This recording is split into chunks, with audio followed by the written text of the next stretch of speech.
Baik, baik, baik. Sebentar moderator, karena kami jarang bertemu dengan Bung ini. Harapkan juga untuk semuanya disampaikan gitu ya, moderator. Banyak yang mau disampaikan ya. Ya, baik. Mumpung. Ada gitu ya, moderator. Kan kepemimpinan jenis apapun dia tidak akan bisa untuk secara maksimal melaksanakan programnya. Jadi baik. Permasalahan utamanya di sini saat ini, baik. Permasalahan utamanya saat ini adalah ya, baik. Oke. Terakhir dari saya, moderator. Terakhir dari saya. Kita beri kesempatan pada yang lain nanti yuk. Terakhir dari saya bahwasanya Kamu jurusan apa? Pendidikan bahasa Inggris. Aktivis bahasa Inggris, aktivis ini. Semester berapa? Oke. Rencana DO semester berapa?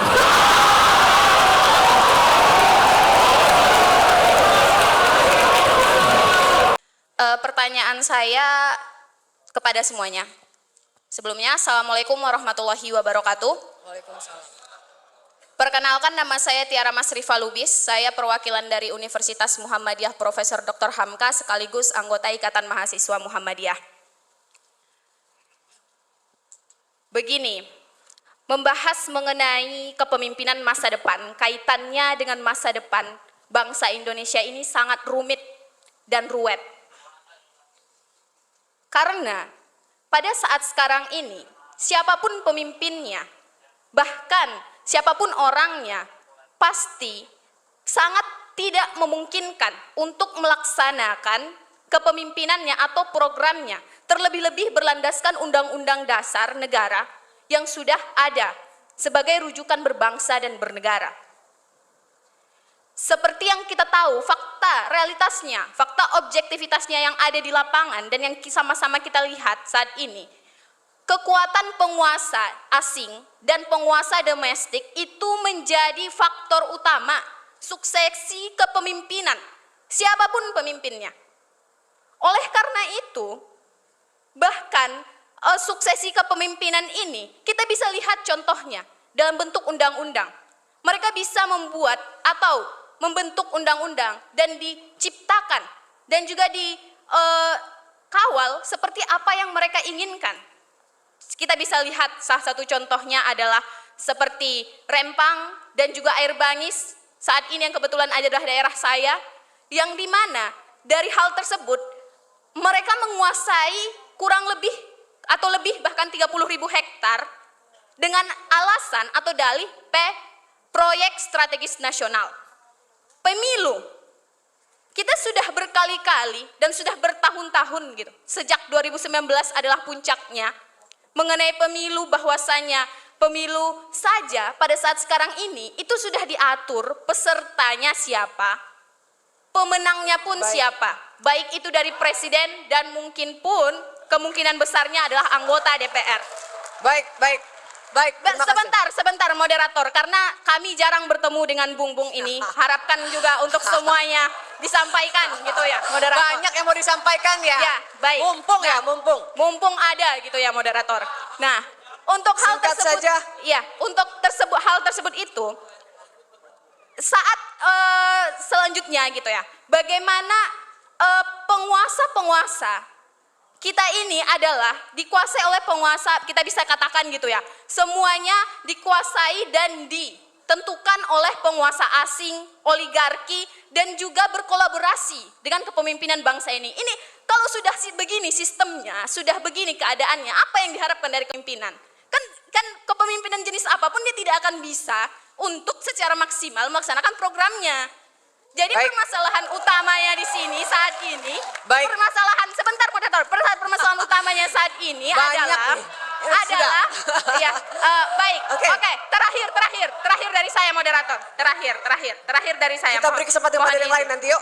Terakhir dari saya bahwasanya kita semua tahu Pak Jokowi itu bukanlah dalang utamanya atau yang paling utama dipermasalahkan apapun permasalahan yang ada di dunia ini, di Indonesia ini maksud saya. Terima kasih. Tetapi tunggu sebentar, bahwa kita tahu ada dalam mastermind-nya, yang mana mastermind-nya itu adalah yang mengelola, menguasai pendanaan modal atau misalnya penguasa Cina, pengusaha Cina yang kita bisa bilang 9 naga gitu, 9 naga. yang didebat, tidak ini yang terus apa ya, semacam dilakukan debat secara massa gitu, yang dipertontonkan ke Terima masyarakat kasih. Indonesia ini gitu. Itu yang kami butuhkan gitu. Kita sudah 1-2 kali terus Terima kasih. membahas mengenai Ya, terima kasih. permasalahan ini gitu. Tapi tidak ada tindakan lanjutannya seperti Ya, itu. Tidak terima ada kasih gunanya. sudah paham. Iya, Ya, terima baik, kasih kurang pertanyaannya. lebihnya itu dari saya. Terima kasih. Assalamualaikum warahmatullahi wabarakatuh. Terima kasih, terima kasih. Tuh, abang-abang narasumber, lihat mahasiswa kita ya. Ini tuh penerus abang berempat nih sepertinya tuh. Vokal mahasiswa-mahasiswa kita yang risau, galau sama situasi bangsa. Silakan mungkin Bang Rocky dulu jawab singkat saja, nanti bergantian dengan yang lain. Ya, saya mendengar suara dan pikiranmu tuh.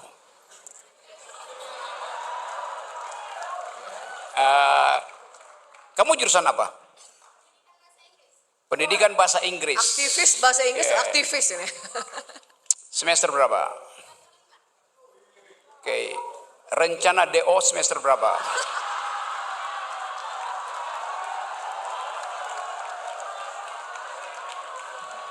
Abang Rocky mau bilang fakultas sastra Inggris gak cocok ya buat dia ya?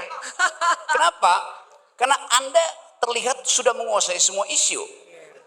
Dan Anda bisa ucapkan itu dalam debat, bahkan dengan bahasa Inggris. Ngapain sekolah lagi? Anda bisa tantang Anies, Prabowo, Ganjar untuk debat soal itu. Dan mereka akan hargai Anda. Jadi yang Anda terangkan tadi memperlihatkan bahwa bangsa ini memang berantakan itu. Segala macam, kalau kita anatomi kita dibuka itu borok di sini, virus di sini, bakteri di situ. Di dalam ilmu biologi ada prinsip kalau sel itu sudah rusak, dia diberi kekuasaan oleh langit untuk membunuh diri itu. Namanya apoptosi. Selnya bunuh diri supaya dia tidak mengganggu sel yang lain tuh. Kalau dia gagal bunuh diri, dia mengalami penyebaran itu, dalam kanker itu, metastasi itu. Jadi kita mau lihat di mana sel itu gagal bunuh diri. Mestinya Pak Jokowi udah bunuh diri dan berupaya untuk tahan sebentar, masih mungkin ya ada serum kecil yang masih bisa kita harapkan supaya nggak terjadi chaos, nggak terjadi people power. So secara ilmiah kekacauan tadi kita baca bagaimana seorang ibu itu di Tangerang, bayangkan dia mencuri telur hanya untuk makan anaknya. Dan untung polisi tahu bahwa betul-betul dia mencuri karena suaminya sekedar penari ojol itu gagal untuk bawa pulang uang.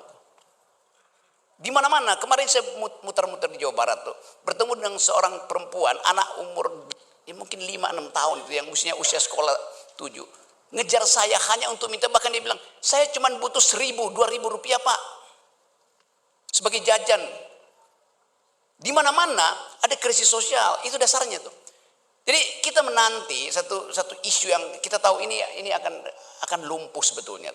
Tapi bahan-bahan yang kita pakai tadi, kita mau ucapkan dengan satu kalimat bahwa pemimpin di depan kita yang sekarang sedang kita uji harus paham dua hal.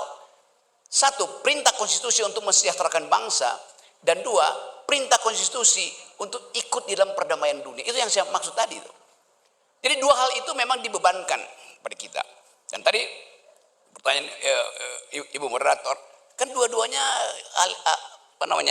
aliansinya udah nggak jujur lagi kan. Anies yang tadinya perubahan, sekarang bermain dengan kimia keberlanjutan. Kita nggak bisa tangkap dari Anies, yang mana yang Anda anggap sebagai perubahan nanti itu. Caimin itu bukan faktor perubahan, bahkan Caimin bilang dia akan teruskan semua proyek Jokowi, termasuk stunting kalau begitu. Itu datanya begitu kan. Jadi kita tidak bisa lagi melihat Anies di dalam satu cawan kimia yang sama. Anies molekul, Caimin molekul. Molekul Caimin masuk ke ruang sebelah kiri Anies dan nggak bisa balik lagi. Namanya osmosis. Molekul kecil masuk ke semi permeable dinding dan menjadi molekul besar. Anies tergopoh-gopoh untuk mengucapkan perubahan dan Caimin bilang nggak perlu perubahan. Sebaliknya di tempat Gerindra terus mengatakan bahwa lanjutkan Pak Jokowi. Tetapi Gerindra paham bahwa ada hal yang tidak mungkin diucapkan setelah Prabowo jadi presiden. Karena itu dia kasih peluang untuk perubahan. SBY adalah osmosis baru masuk di situ tuh. Jadi kita lihat bahwa keadaan ini menunjukkan memang ada pengaturan baru dalam koalisi itu. Dan kita yang akan tuntun sebetulnya. Kita yang mesti pastikan Anda mau berubah dalam soal apa. IKN mesti dibatalkan menurut saya. Saya akan tagih pada Pak Prabowo. Dengan cara apa? Melalui SBY. Karena SBY yang ingin IKN dibatalkan. Kan jelas dong. Apakah SBY berhenti untuk mempersoalkan IKN? Apakah SBY berhenti untuk mempersoalkan Omnibus Law? Kita akan tuntut pada SBY bukan pada Prabowo. Karena itu adalah program SBY. Fair. Kita akan tuntut bagaimana Prabowo menyelesaikan soal-soal yang menyangkut global security. Tidak pada SBY. Jadi kita tahu kimia itu sedang berubah. Tetapi yang nggak boleh berubah adalah kepastian kita. Anak-anak muda, generasi baru yang paham bahwa grammar ke depan adalah soal tadi. Keterkaitan kita dengan anak muda di Eropa. Keterkaitan kita dengan anak muda di Amerika. Yang menginginkan dunia diatur ulang dengan kesetaraan, dengan solidaritas tuh. Nggak ada lagi anak muda di Eropa yang masuk keluar mall untuk beli branded items itu. Mereka tukar-menukar baju lewat Instagram dengan anak yang ada di Riau, anak yang ada di Amerika Latin tuh. Itu yang terjadi sekarang tuh. Jadi kita pastikan bahwa GMPK ini mewakili satu ide baru tentang masa depan Indonesia. Itu yang kita jaminkan melalui seminar hari ini.